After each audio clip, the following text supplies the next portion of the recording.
Selamat pagi saudara, berjumpa lagi dengan saya di channel Valogorisha TV. Ada beberapa hal yang menarik dari Hosea. Hosea adalah tokoh yang real, bukan tokoh fiktif seperti sebagian orang yang menganggap bahwa Hosea ini adalah tokoh fiktif karena kehidupannya yang penuh dengan dinamika, penuh dengan ironi, dan penuh dengan tanda tanya. Karena bagi mereka adalah nabi mestinya menjalani kehidupan yang berkenan, menjalani kehidupan yang kudus. Tapi kenapa Hosea justru menikah dengan perempuan sundal dan menjalani kehidupan dengan perempuan sundal itu? Nah, memang benar bahwa kita mengharapkan seperti itu ya. Saya secara pribadi itu juga mengharapkan bahwa semestinya Hosea sebagai nabi Allah menjalani kehidupan yang harmonis, yang kudus, tentunya dalam pernikahannya itu. Tetapi saudara, kita harus tahu bahwa Hosea ini adalah kasus khusus.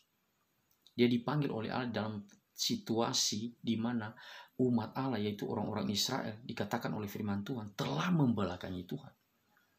Jadi kehadiran Hosea itu menjadi contoh bagaimana Allah yang perkasa itu, Allah yang setia itu tetap mengasihi secara konsisten umatnya yang telah berbuat serong dan telah membelakangi dia.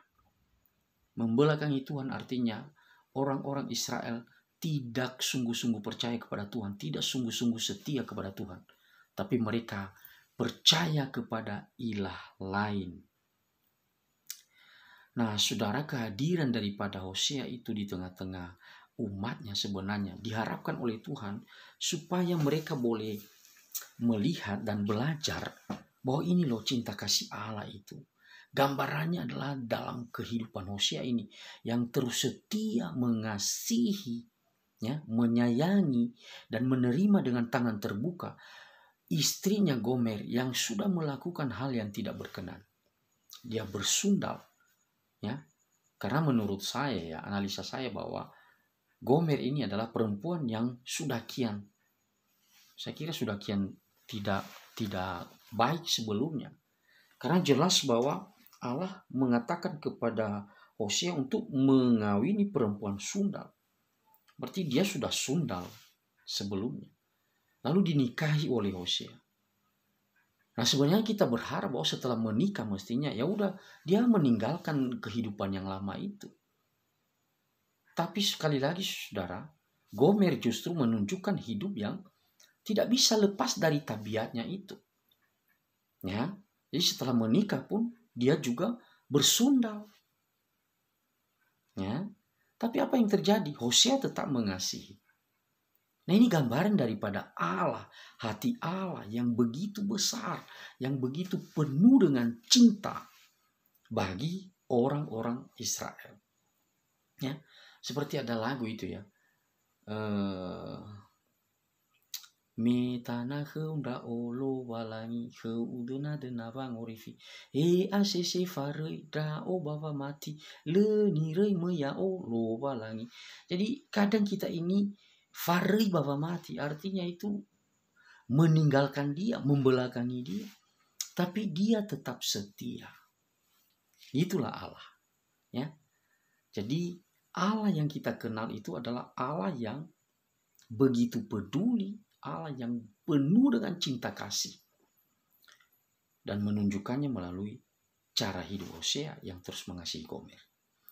Nah, sekali lagi saudara, ini adalah pengalaman khusus. Bukan rekomendasi untuk saudara bisa hidup seperti Gomer atau seperti Hosea. Tidak. Ini gambaran tentang relasi Allah yang kudus dengan umatnya yang berdosa. Nah, kita tahu bahwa di dalam pernikahan itu ada dikaruniai 3 orang anak ya, yang dikatakan oleh Allah itu sebagai anak-anak sundal. Dan di dalam pemberian nama sesuai dengan perintah Allah kepada Hosea itu, kita tahu sebenarnya hati Allah. Apa? Yang pertama bahwa kita melihat dia memberikan nama Yisrael untuk mengingatkan bahwa dosa Yehu itu harus dihukum. Artinya dosa itu punya retribusi. Jadi jangan berpikir saudara bahwa tanda kasih itu adalah membiarkan. Misalnya kalau seseorang itu mengasihi saya, maka dia membiarkan saya berbuat apa adanya saya, berbuat sesuka hatinya saya, dan dia tidak perlu memberikan teguran bagi saya. Tidak.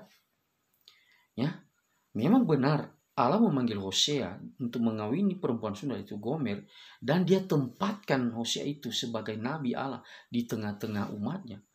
Sebenarnya supaya menjadi contoh bagi mereka melihat cinta kasih Allah di situ. Dan kita harapkan atau Allah berharap bahwa sebenarnya ada respons daripada orang-orang Israel untuk bertobat, meninggalkan berhala, meninggalkan Baal, meninggalkan Allah lain dan kembali kepada Allah dengan sungguh-sungguh. Ya. Nah, nama anak yang kedua Loruhama, artinya bukan tidak ada pengampunannya. Ya, jadi ini ketegasan Allah sebenarnya bahwa di dalam bentuk cintanya kepada Israel tetap memuat disiplin, pukulan atau hajaran. Ya, jadi seperti perkataan Willem van Gemeren itu ya, seperti yang sempat saya tulis di dinding Facebook saya itu. Dia berkata bahwa cinta kasih Allah itu bahkan bisa tampak di dalam penghakiman. Ya, di dalam murka. Masih ada, kita masih bisa melihat cinta kasih di situ. Itu kalau Allah ya. Ya. Jadi gambaran kehidupan Hosea ini memberikan simbol tentang bagaimana Allah yang begitu setia mengasihi tetap membuka tangannya. Namun dalam kisah pemberian nama anak-anaknya, kita melihat Allah yang setia itu menunjukkan juga cintanya melalui teguran, melalui pukulan, melalui cemoti, bahkan melalui hajaran. Ya. Nama anak yang ketiga, Lo-ami, bukan umatku. Jadi Israel itu bukan umatku. Itu semacam apa ya? Nalawa baheda lua-lua dedu lua lagi. Padahal sebenarnya dia sudah membuat janji dengan orang-orang Israel ini. Nenek moyang orang Israel, Allah berjanji kepada Abraham, kepada Ishak, kepada Yakub. Tapi kenapa orang-orang Israel ini tidak setia kepada Allah? Nah, itu permasalahannya. Maka apa boleh buat Allah di dalam memberi nama kepada anak ketiga daripada Hosea, dikatakan Lo-ami, bukan umatku. Mereka bukan umatku. Semestinya kalau mereka umatku, mereka hidup dengan benar. Kembali kepada aku. Ya, karena kita tahu bahwa Allah Israel itu adalah Allah yang cemburu. Tidak heran bahwa di dalam 10 titah, hukum yang pertama dia tempatkan sebagai hukum yang paling menonjol. Ketika dia berkata, akulah Tuhan Allahmu, jangan ada padamu Allah lain di hadapanku.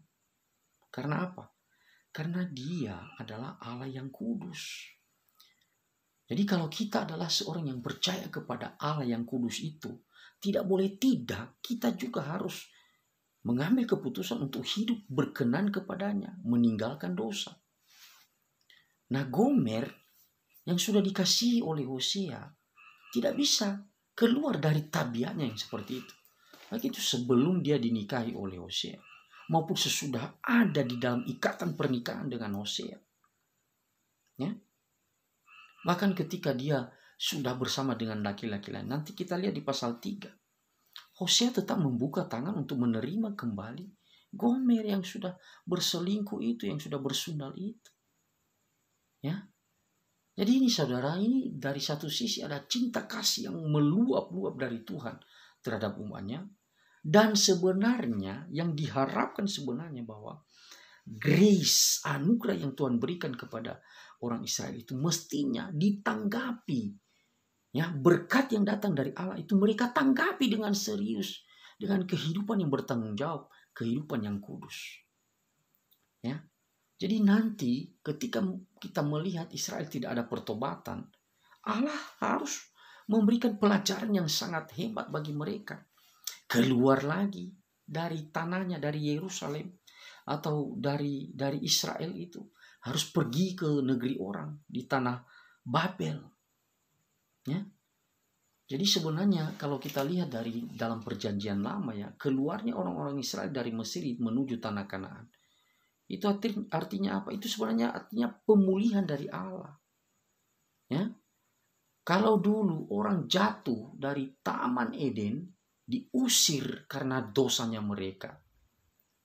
Sekarang sebenarnya gambaran dari Mesir menuju tanah Kanaan itu gambaran bagaimana Allah kembali ingin memulihkan kondisi manusia ini melalui apa yang terjadi dengan umatnya ini, orang Israel ini. Nah, jadi saudara yang dikasihi oleh Tuhan, kita melihat di sini ya betapa hebatnya cinta kasih Tuhan yang luar biasa itu. Namun ingat bahwa dalam cinta kasih Allah yang luar biasa itu ada cemeti, ada pukulan, ada hajaran supaya umatnya boleh kembali kepadanya dengan sungguh-sungguh. Ya. Jadi nanti orang-orang Israel dibuang ke Babel setelah 70 tahun, dibawa kembali ke Yerusalem. Itu saya sudah pernah ceritakan di video-video saya sebelumnya. Ya. Jadi saudara jangan berharap bahwa setelah engkau menjadi anak Tuhan tidak ada hajaran buatmu ketika engkau berbuat dosa. Tidak loh ya. Tetap ada cemeti, tetap ada pukulan ketika kita tidak setia kepada Tuhan. Tapi Allah yang setia itu, yang penuh dengan kemurahan itu, menyempurnakan cinta kasihnya yang hebat itu melalui karya salib. Dia merelakan dirinya mati di atas kayu salib untuk mengasihi kita yang berdosa, mengasihi kita yang serong, mengasihi kita yang telah membelakangi dia. Dan itu cinta yang agung, cinta yang besar, cinta yang mulia dari Kristus kepada saudara dan saya. Hosea sudah menunjukkan ya cara hidup seperti itu. Ya, di mana Allah ingin menunjukkan kepada orang-orang Israel melalui hambanya ini cinta kasihnya itu. Dan sebenarnya orang-orang Israel harus belajar akan hal itu. Tuhan Yesus memberkati. Amin.